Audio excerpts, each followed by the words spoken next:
Hey folks, it's Manninen from the website TahoeTrailGuide.com.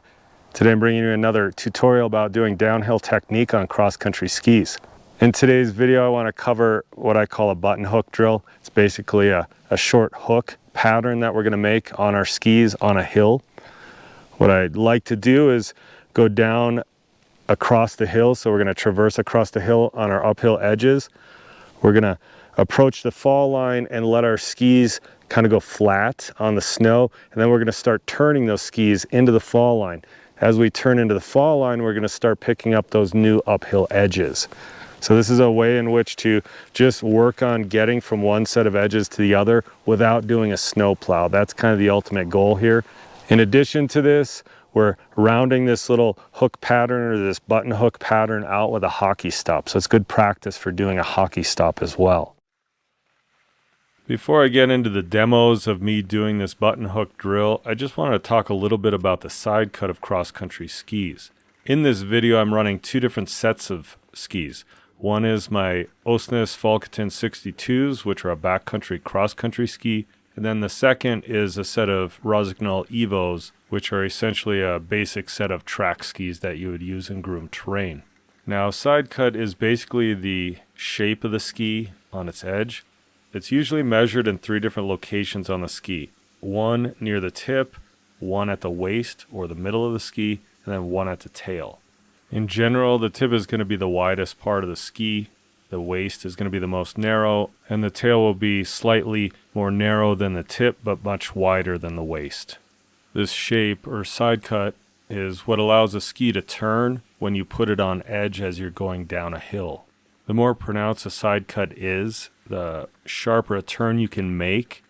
It's also easier to put the ski on edge to initiate a turn. So I just want you to look at the different shapes that I'm making between my Falcatin skis and those Evos. Notice how much more pronounced or how rounder a smaller turn I can make on those Falcatins compared to the Evos. Now in the Evo's defense, it's designed for going in long straight lines forward, so that's why the shape is so straight. But because these types of skis are so straight, it also makes them much more challenging to turn. There's obviously a lot more that we could talk about with regard to side cut, but this is good enough for our purposes today. In this first set of demos, I'm running my Falcatins, which are much easier to turn thanks to their relatively generous side cut and softer camber. They have the deepest side cut of any cross-country ski that I own, so I wanted to compare the difference in performance between them and some standard classic skis that you'd use on groomed terrain. As I said at the beginning of this video, this drill can help us transition from one edge set to the other while bypassing the snowplow. And this is true, but this is a complex sequence of movements when you get down to it. There's a lot to think about. What I'm personally focusing on in this drill is allowing my skis to go flat as I approach the fall line. That is to say, I'm releasing their edges so that I can then turn the skis into the fall line and then pick up those new edges more easily. To me, this is the crux of this movement. It's the leap of faith, because without our edges engaged, where's the control, right? Thankfully, we're in motion, so as we rotate our skis into the fall line, our momentum carries us in a favorable trajectory so that we can then pick up those new edges on the other side. Admittedly, not all of these examples are perfect. If I was to give myself advice, I'd say move my feet closer together so as to avoid any urge to go into a snowplow. But this repetitive practice helps us see patterns in our movement, and I think it's super beneficial to see a range of what could be acceptable or ideal rather than only seeing one perfect take. Essentially, I'm trying to develop my sensitivity to what's going on underfoot. What are my skis doing in relation to the snow? And is there something that I could be doing with my body to strengthen my connection to the snow? In this second demo, I'm using those track skis which feature a stiffer camber and a straighter side cut. So initially it was really challenging for me to get this movement down, this drill. And again, classic track skis, groomer skis, they're always going to be a lot harder to turn just because their shape. What I failed to do, however, in these first couple of examples was to allow myself more time in the fall line to get those skis on edge.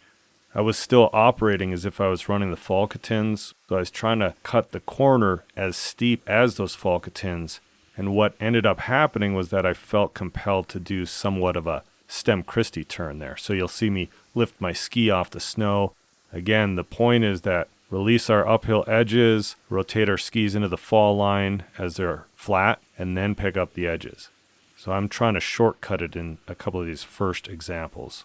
When I allowed myself a little bit more space in that fall line, you can see that the turn is much smoother. It's a bit wider, but it's much more smooth and gradual, and it feels more natural. Again, it's that leap of faith when we're in the fall line, and if we try to force a turn to happen, and that's usually based out of fear, we're always going to be doing some variation of a stem Christie, which I find more enjoyable than a snowplow, but let's take our practice even further.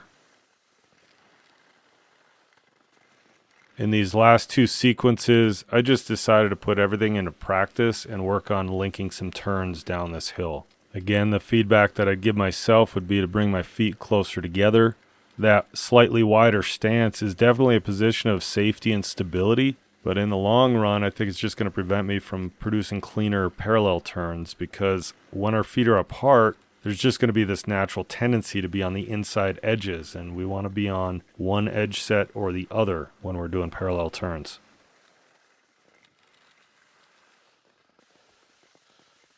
And when it comes down to it, all we can do is keep practicing. Repetition, repetition, repetition, and make sure you film yourself every once in a while so that you can study your own movement patterns to determine what you need to modify.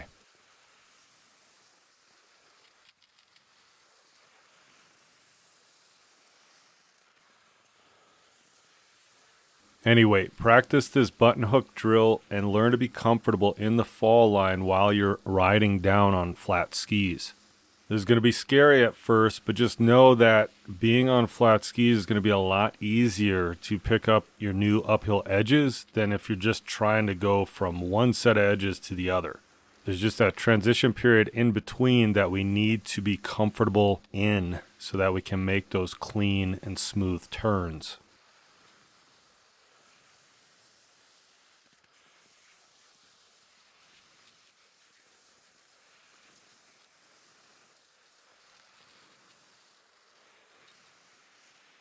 Okay folks, if you liked the video, give it a thumbs up. Please subscribe to my YouTube channel. Check out TahoeTrailGuide.com for more information about cross-country skiing and snowshoeing. Thank you to all my Patreon subscribers, people who tip via Venmo and PayPal. You guys are super amazing. I really appreciate it. Thank you to everyone who subscribes to me on various social media platforms. I really appreciate all the support. Okay, time to get home. Time to have dinner. Thanks so much for watching. We'll see you next time.